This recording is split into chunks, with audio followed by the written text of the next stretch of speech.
alone. You are never alone. Assalamu alaikum wa rahmatullahi wa barakatuh, and welcome back. So how to avoid divorce and its negative repercussions on the father, on the mother, on most of all the children, and the society at large is our topic here. We are very glad to introduce to you, dear brothers and sisters, the Islamic Da'i Sheikh Abu Hamza, and he's the president of ISNA of Australia, and ISNA is the Islamic Information and Services Network of Australasia, and that's Australia and Asia. Assalamu alaikum, Sheikh Abu Hamza. Jazakumullah khairan. Thanks for being with us. We also have the pleasure, dear brothers and sisters, to introduce to you Mr. Hussein Fahmi, personal and family coach. Assalamu alaikum, Mr. Hussein. Always a pleasure to have you with us on family issues. Sheikh Abu Hamza, divorce is increasing, unfortunately, nowadays in our Muslim society, maybe due to the economic factors and other factors in this difficult world we're living in. What's your advice to those who are on the edge of divorce? Well, as you've said, may Allah bless you and reward you, inshallah, that we find that many people these days, unfortunately, they seem to be hasty in regards of seeking divorce. In Islam, the relationship between husband and wife is very important, because from that you'll establish a society, a sound society. So for that reason, Allah subhanahu wa ta'ala has said, as you've mentioned, may Allah bless you, you've recited this beautiful verse of the Quran, وَمِنْ آيَاتِهِ أَنْ خَلَقَ لَكُم مِّنْ أَنفُسِكُمْ أَزْوَاجًا. And amongst the signs of Allah subhanahu wa ta'ala, that He has created from you your partner. And then He said, what a beautiful verse in the Quran, so that you can find repose in them, a sense of tranquility, a sense of happiness, a sense of love. And that's the relationship that should take place between husband and wife. Mr. Hussein, from the point of view of a personal and family coach, are you seeing this trend indeed rising? There is a phenomena of rising rates of divorce in our Muslim societies? Yes, I can see it very clearly, especially in the cases that comes to me for coaching. There are recently a trend of fast divorce, like months, 1 year, 2 years, and they get divorced.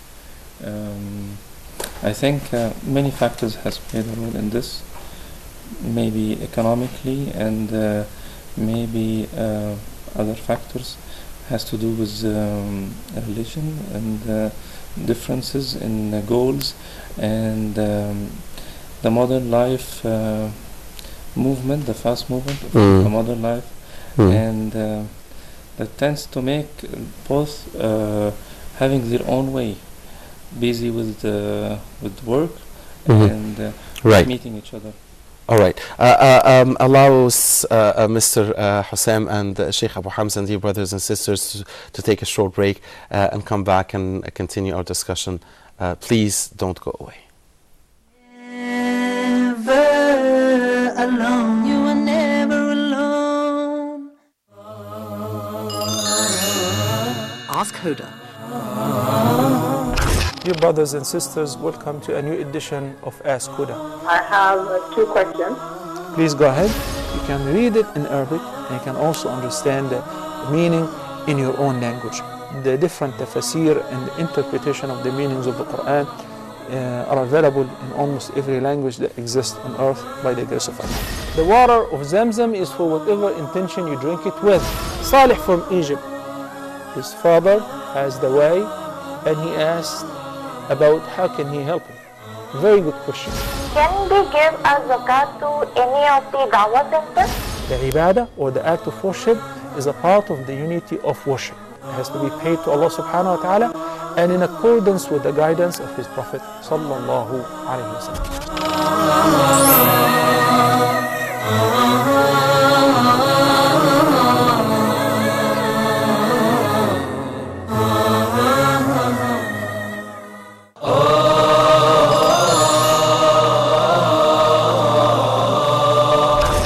subhanahu wa ta'ala choose whom He wills subhanahu wa ta'ala for His mercy, for His messengership, for the revelation to be revealed. This is not for the human beings to make that decision. If a person would turn to Allah subhanahu wa ta'ala sincerely, truthfully, asking for forgiveness, Allah subhanahu wa ta'ala promised to forgive. We have as Muslims a duty, and that is to recite the book of Allah, to ponder over the verses, the words of Allah subhanahu wa ta'ala, and to act according to the Quran. The mercy of Allah subhanahu wa ta'ala encompasses everything, but who would this mercy will be for? And the Prophet sallallahu alaihi wasallam was sent to all mankind. So the ummah or the people of the Prophet sallallahu alaihi wasallam are all mankind since the time of the Prophet sallallahu alaihi wasallam till the day of judgment. Why waste our life without getting to know every verse in the Quran, what Allah subhanahu wa ta'ala wants from us?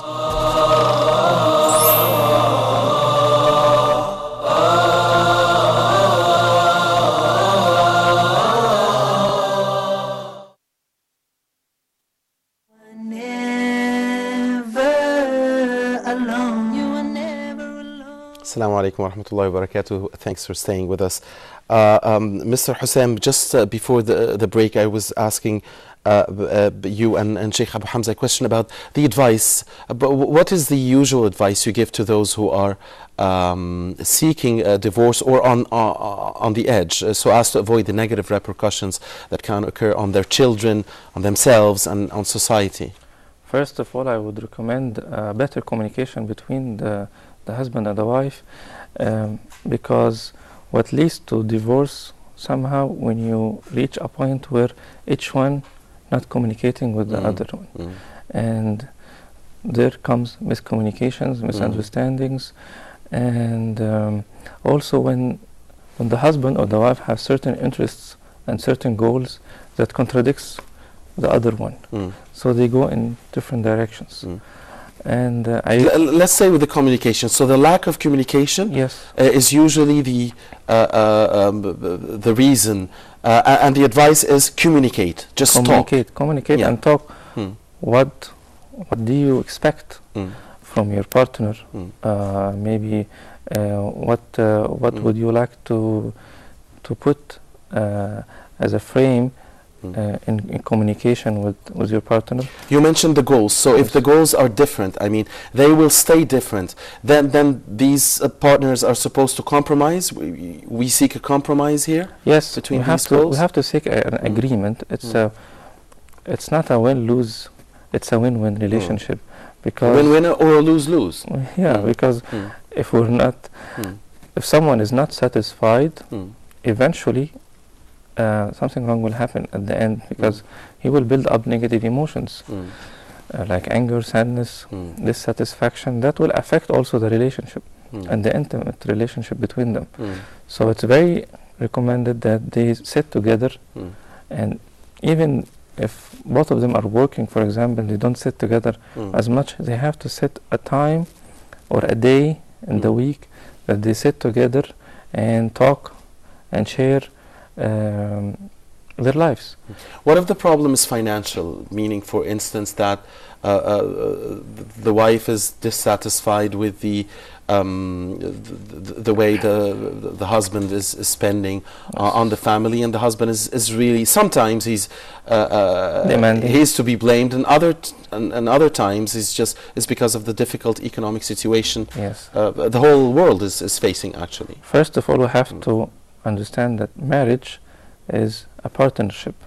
So if there is a crisis, so we share this together. We are in one boat. So the other partner has to have this sense of understanding and sharing, and try to help instead of demanding more or putting more pressure on the other side. Finding a solution, let's think together, what can we do, how can we handle life problems. Right. Sheikh Abu Hamza, how can we encourage communication between the husband and the wife, and how can we reach a compromise for common goals, and how can we in the end reach accord or consensus between those who are on the edge? Well, first of all, mutual respect. you find, unfortunately, in many homes, there's a barrier between husband and wife, between the father and his son, between the mother and her daughter.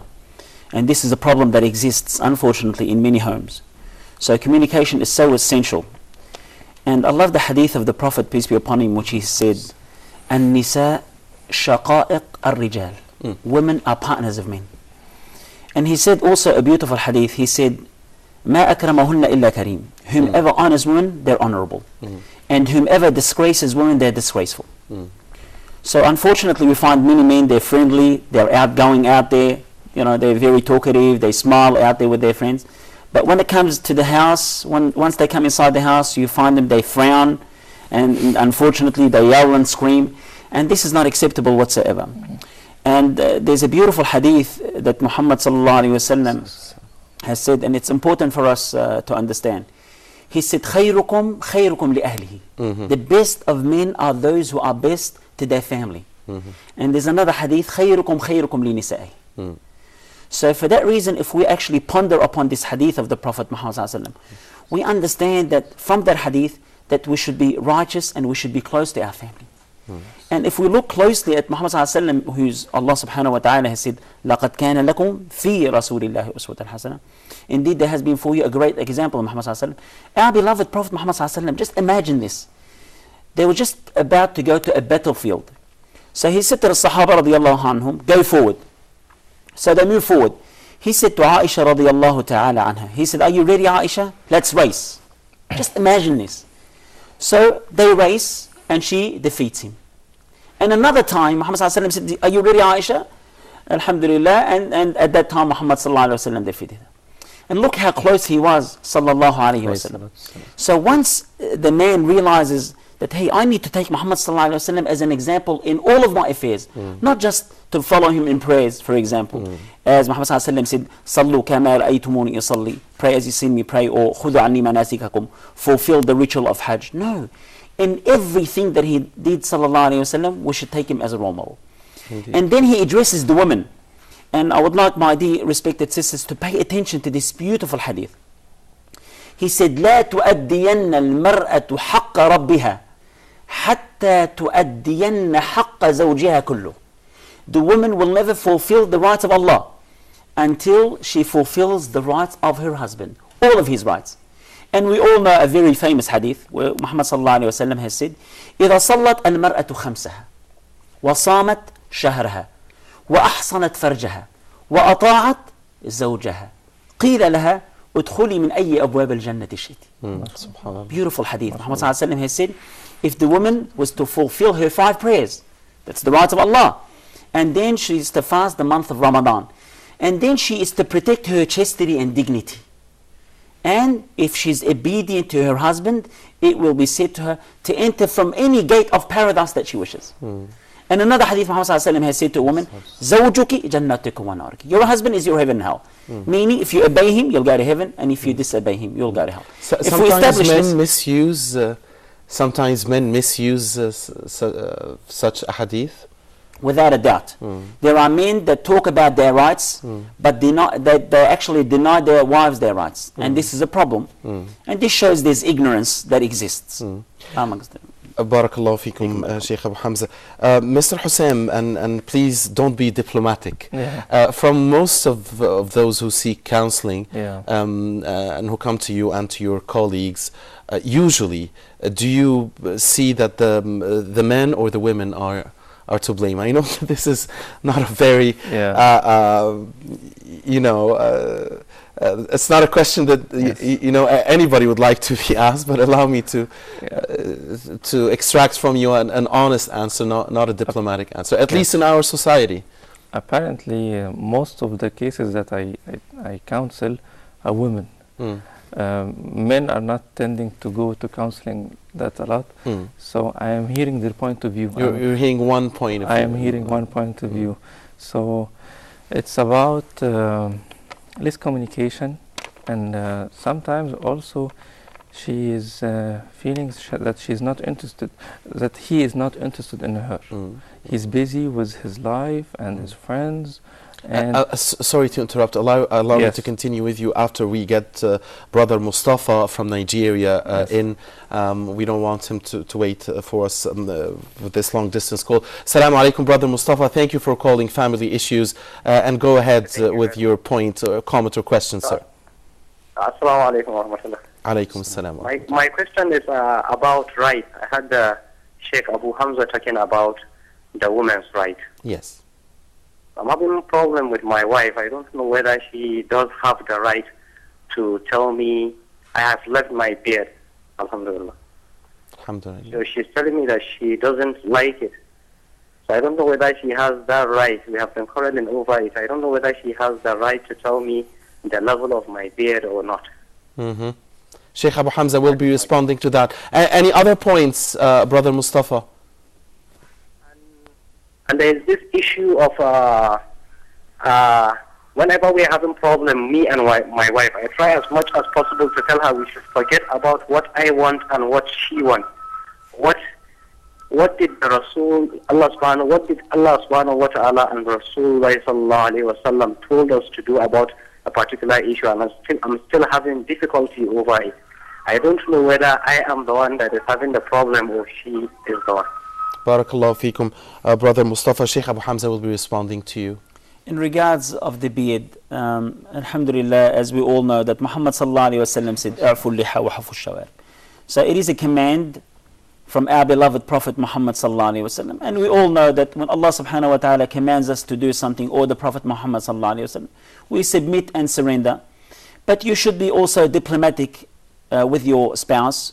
Do your utmost best to approach her appropriately, because the majority of people are ignorant about this ruling. And tell her what Allah subhanahu wa ta'ala has said. ما كان لمؤمن ولا مؤمنة إذا قضى الله ورسوله أمرا أن يكون لهم الخيرة من أمرهم. It is not befitting upon believing men or believing women, when Allah judges an affair or His Messenger, that you have a choice in this matter. So for that reason, do your utmost best to be very cautious in regards of your approach towards your spouse. And Allah subhanahu wa ta'ala has said, وَمَنْ يُؤْتَ الْحِكْمَةِ فَقَدْ أُوتِيَ خَيْرًا كَثِيرًا. Whomever attains wisdom, then indeed they've attained a great thing.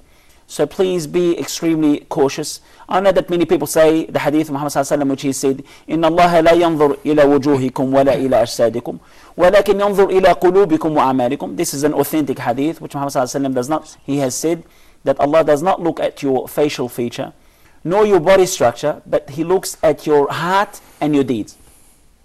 So if your heart is good, inshallah, and it is pure, then you would follow Jesus and Moses and Ibrahim and Noah, and they've all had their beard. So we are the followers of the prophets. So be very nice and approach your wife appropriately. Barakallahu feekum, Sheikh Abu Hamza.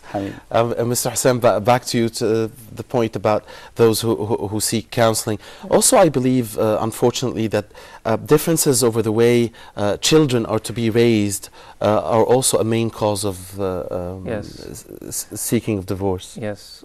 Well, most of them complain that they are left alone with the children, and they have taken all the responsibility, and they feel that the father is away most of the time, not sharing the responsibility of raising the children with her.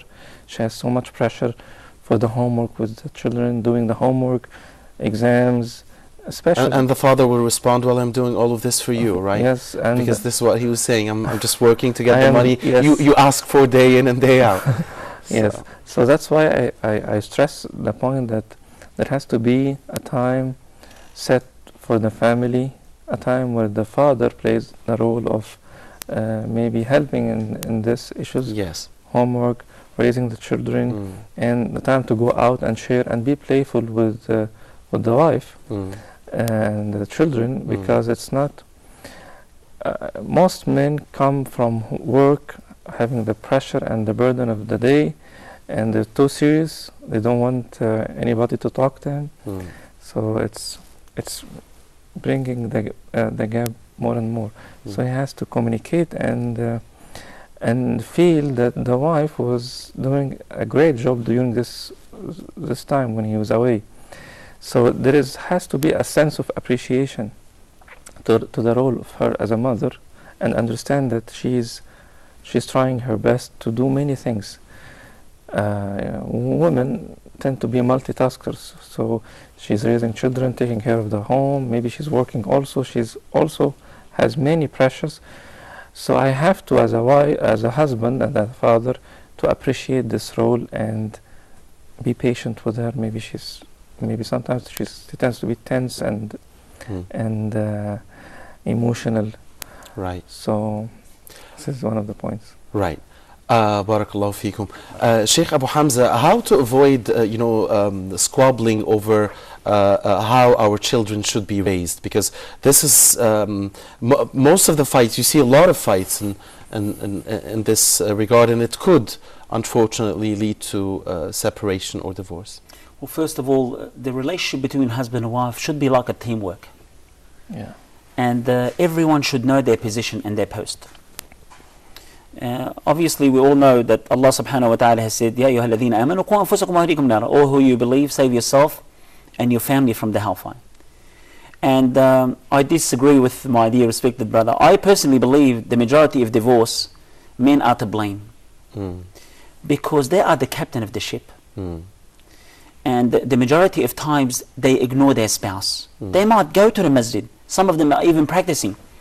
But here they are, they don't convey the message, or mashallah, whatever they've learned through, through the shaykh or whatever, they don't convey that message to their spouse. Barakallahu feekum, Sheikh, but let me just explain that Mr. Hussain didn't put the blame on women. Yeah. He said he didn't want to put the blame on either side, because he said he heard only one point of view. Sorry for interruption, I'll leave the floor to you, but after we get in this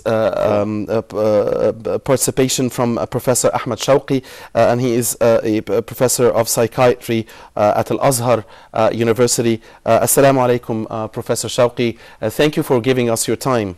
Professor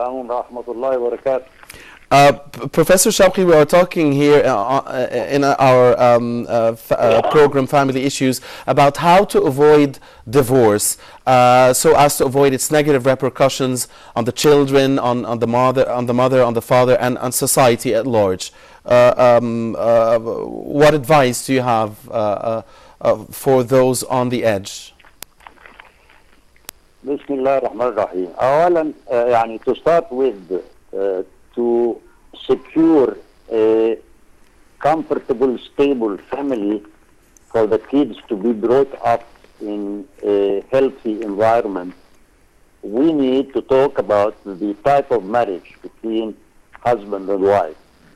The essence of marriage in Islam, as all of us know, is mawadda wa rahma, means love, and at the same time to be merciful. Unfortunately, though we talk about that because it's something mentioned in the Quran, actually people who are Muslims, might be good Muslims, praying and etc., actually most of the families in our area who are Muslims do not treat women with merciful and love. Most of them are authoritarian, they subjugate women, they are not nice to them. Even those who claim that they are... The success of the family depends mainly on the leader of the family, who is the man. And usually breakdown in families is because of disputes between the husband and wife. Or from the beginning, some arranged marriage, the woman does not accept her husband, but she is sort of pushed to get married.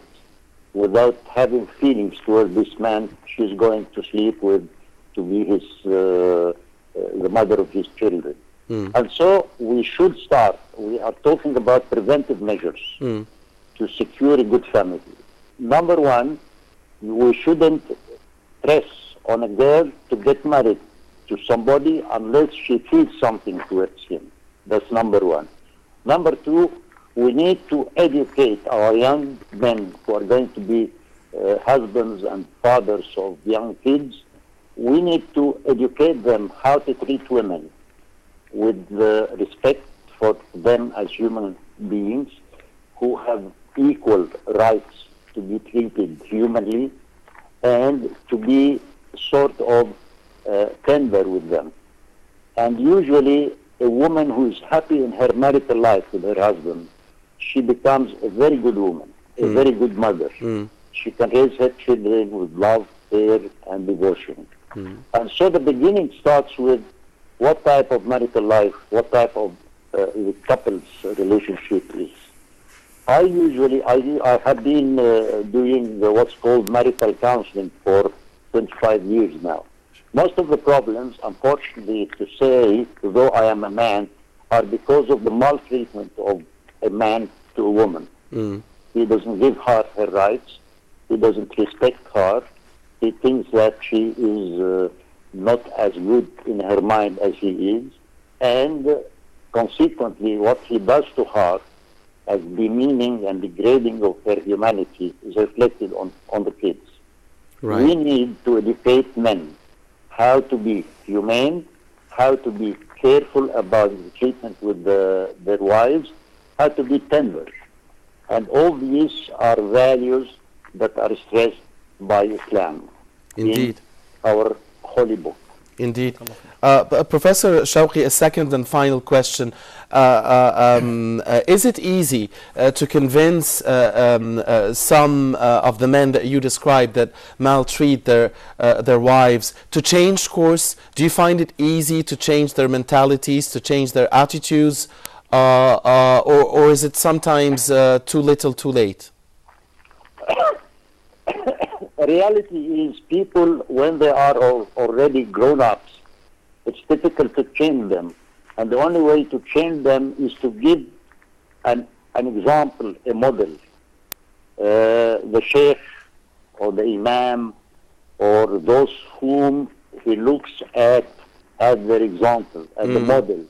If they are talking with him about the relation with women, how to be kind to them, how to be tender to them, and where the relation with the woman is an extension of your relation with your mother.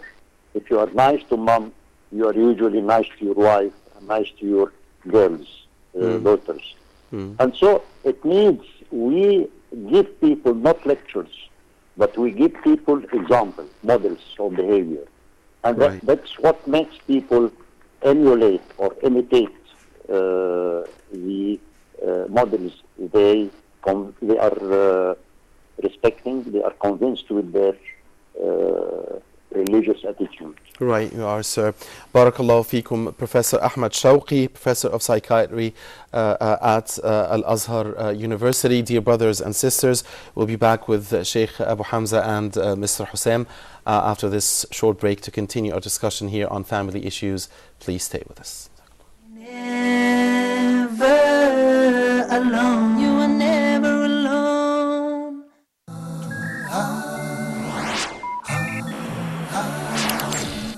Are you up to date with the latest gadgets and devices? Or do you get confused when someone even mentions the word computer? Conquer your fear and learn how to get the best out of the latest computer software, smartphones, and the latest cutting-edge technology by tuning into Tech Talk with Dr. Baha. All of this and more in Tech Talk, only on Huda TV.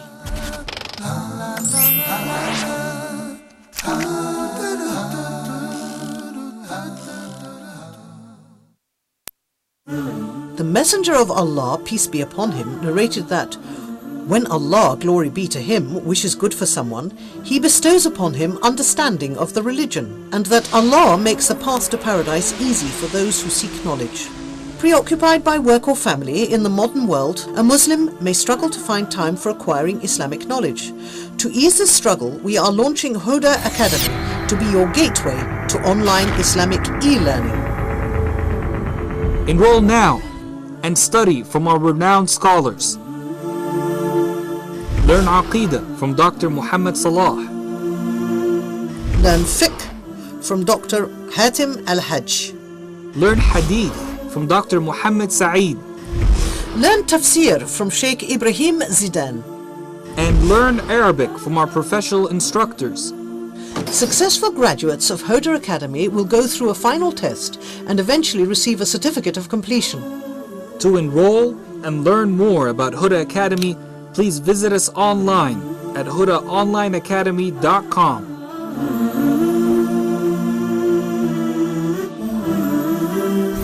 Huda Academy, your gateway to authentic Islamic knowledge.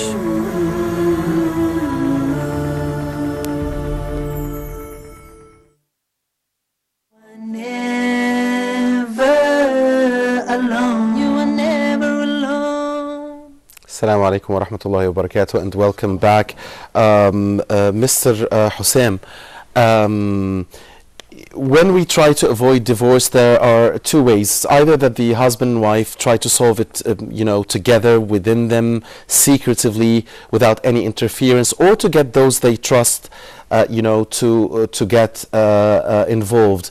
Usually, from what you see, which method works best? I prefer a third alternative. I prefer a counselor because sometimes when we get someone from the family, maybe he is biased to one side, and you need someone really unbiased and someone that you really trust his opinion. So I prefer an objective opinion, and someone who would bring this. A sheikh, for example, would be a great helper in this, someone that I can trust, and we sit together. But men shy away from counseling.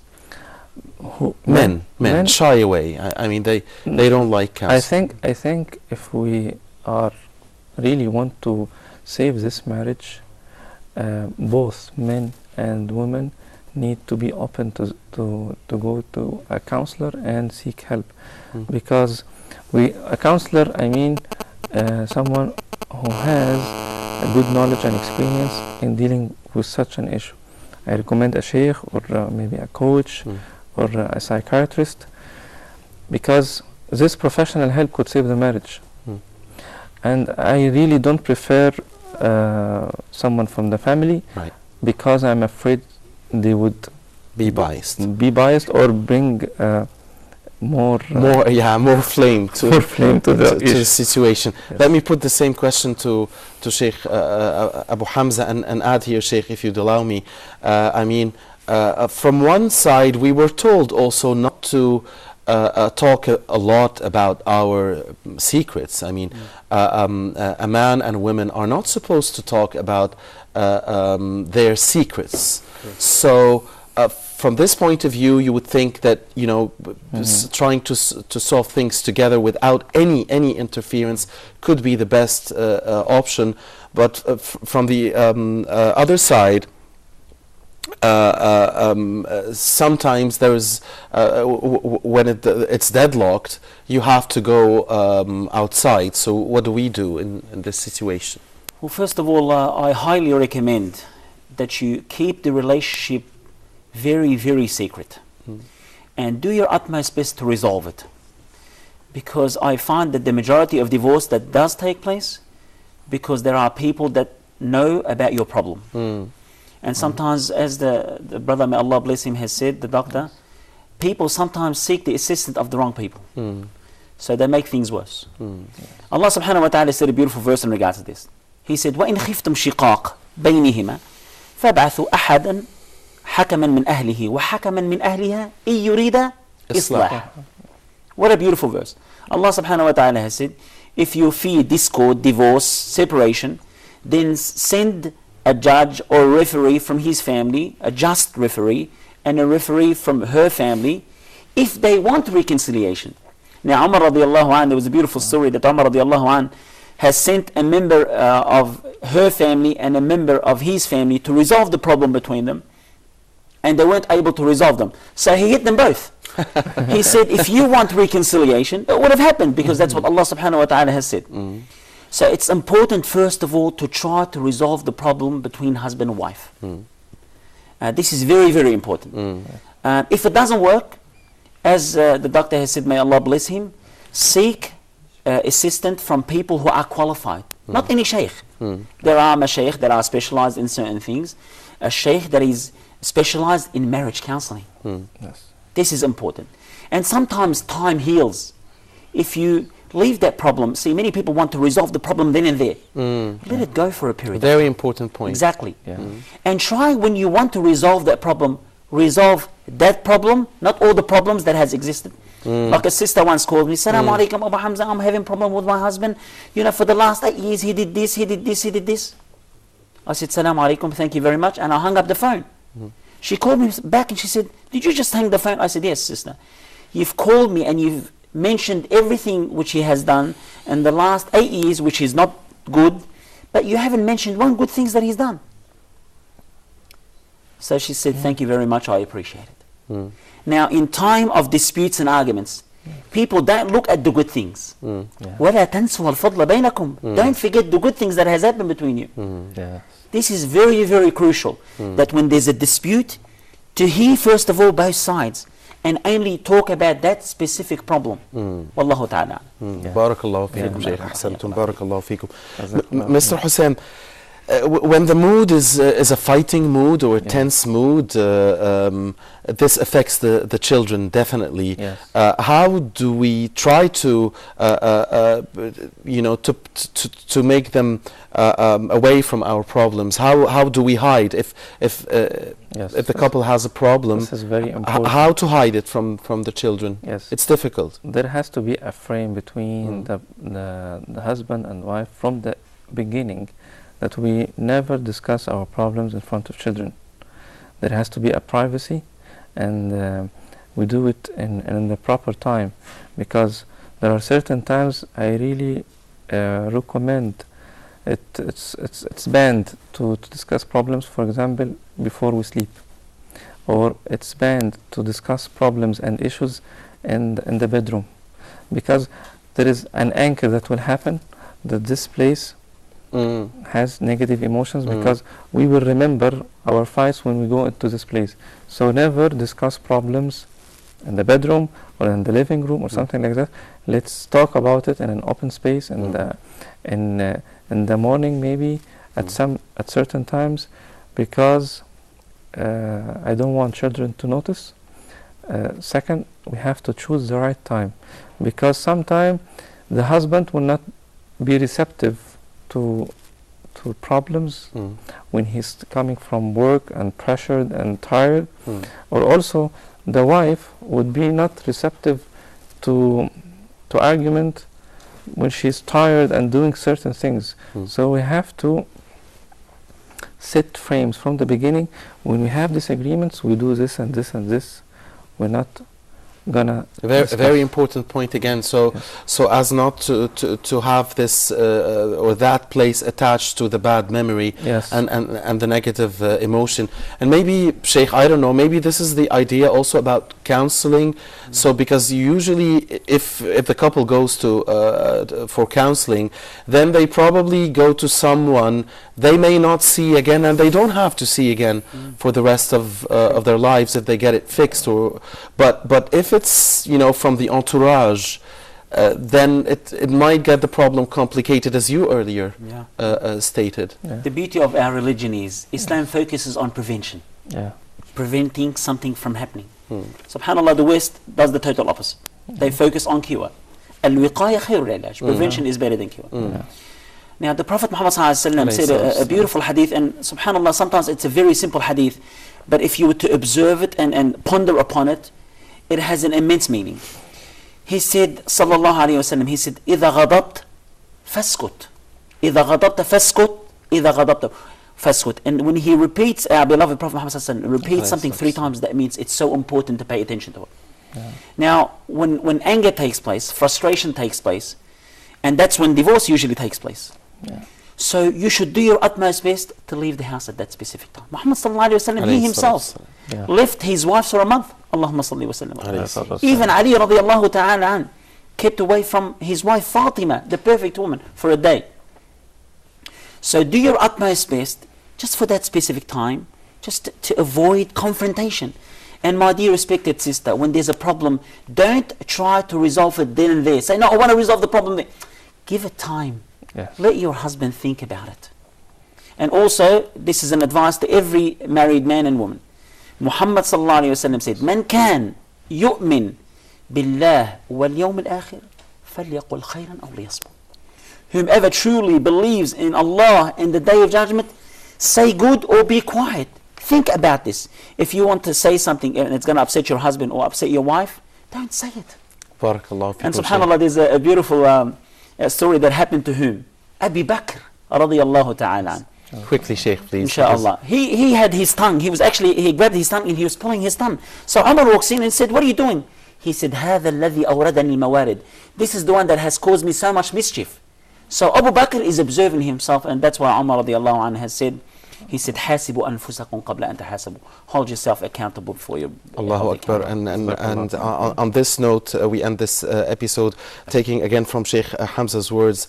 I mean, you don't have to solve it now. Time heals. Allow me to say that this is some of the best I've heard here, and hopefully this episode has been useful to you, dear brothers and sisters. On behalf of you, we thank very much Sheikh Abu Hamza, Da'i Abu Hamza, and he is the president of ISNA of Australasia, the Islamic Information and Services Network of Australia and Asia. Thank you very much, Sheikh. Barakallahu feekum wa jazakumullahu khairan. We also thank on behalf of you, dear brothers and sisters, very much Mr. Hussein Fahmy, personal and family coach. We want to see you again on family issues, and always a great pleasure to have you with us. Dear brothers and sisters, thank you for watching us. Next week, same time, inshallah, another episode of Family Issues. Don't forget to send us your comments and your suggestions on family issues at huda.tv. Until we meet again, Assalamu alaikum wa rahmatullahi wa barakatuh. Never alone. You are never alone. Through sorrow and through grief, through happiness and peace, you are never alone. So now, as you long for your past, prepare for your future, but knowing nothing's gonna last. You see, this life is but a road, a straight and narrow path to our final abode. So travel well, O Muslim, and paradise will be your home. And always remember that you are never alone.